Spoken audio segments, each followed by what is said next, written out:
حالیہ پاک بھارت جنگ کے دوران پاکستان نے جو سب سے بڑی اور اہم ترین عسکری کامیابی حاصل کی وہ انڈیا کے S-400 نامی جدید ترین ایئر ڈیفنس سسٹم یا اینٹی ایئر کرافٹ سسٹم کی تباہی تھی۔ بین الاقوامی میڈیا رپورٹس نے تصدیق کی ہے کہ روس سے $1.5 ارب میں خریدا جانے والا مہنگا اور جدید ترین anti aircraft system Pakistan نے تباہ کر دیا ہے۔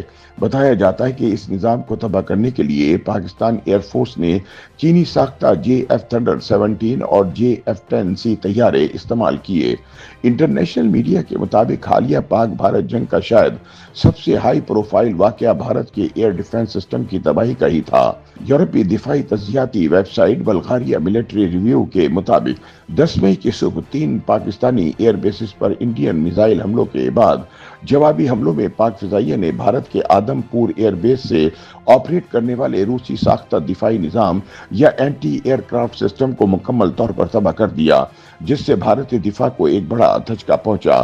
دفاعی ماہرین کے مطابق بھارت کے ایئر ڈیفنس سسٹم کو تباہ کرنے کے لیے پاک فضائیہ نے اپنے JF-17 تھنڈر اور JF-10C لڑاکا طیاروں میں جدید ترین ہائپر سونک میزائل فٹ کیے، جس سے ان کے حملے کی صلاحیت اور بھی بہتر ہو گئی۔ بلغاریہ ملٹری ریویو کے مطابق ہو سکتا ہے پاکستان نے چین کے ہائپر سونک میزائلوں کا مقامی ماڈل تیار کیا ہو تاکہ بھارتی دفاعی نظام کی تباہی کو یقینی بنایا جا سکے۔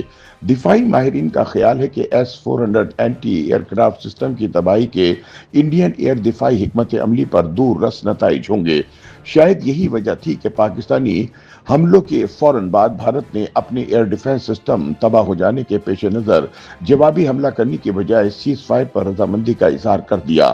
بلغاریہ ملٹری ریویو کے مطابق پاک فضائیہ کی جانب سے بھارت کے اندر تک جا کر اس کے ایئر ڈیفنس سسٹم کو تباہ کرنے سے یہ علامتی پیغام بھی گیا کہ پاکستان بھارت کے بہت اندر تک جا کر حملہ کرنے کی صلاحیت رکھتا ہے۔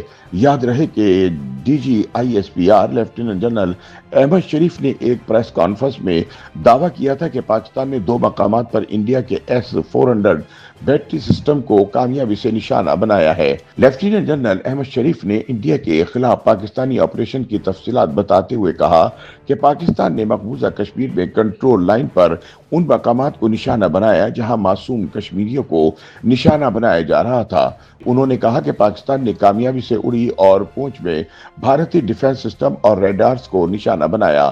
ان کا کہنا تھا کہ ہم نے پاکستان پر میزائل حملوں میں استعمال ہونے والے 26 انڈین فوجی اڈوں کو بھی نشانہ بنایا۔ YouTube پر گوگلی نیوز دیکھنے کے لیے youtube.com کی سرچ بار میں گوگلی نیوز TV ٹائپ کریں۔ گوگلی نیوز کے پیج پر سرخ رنگ کے سبسکرپشن والے بٹن پر کلک کرنا نہ بھولیے۔ YouTube پیج پر اپلوڈ ہونے والی ویڈیوز سے باخبر رہنے کے لیے بیل آئیکن پر کلک کیجیے۔ آپ کو ہر نئی ویڈیو کے بارے میں نوٹیفیکیشن موصول ہو جائے گا۔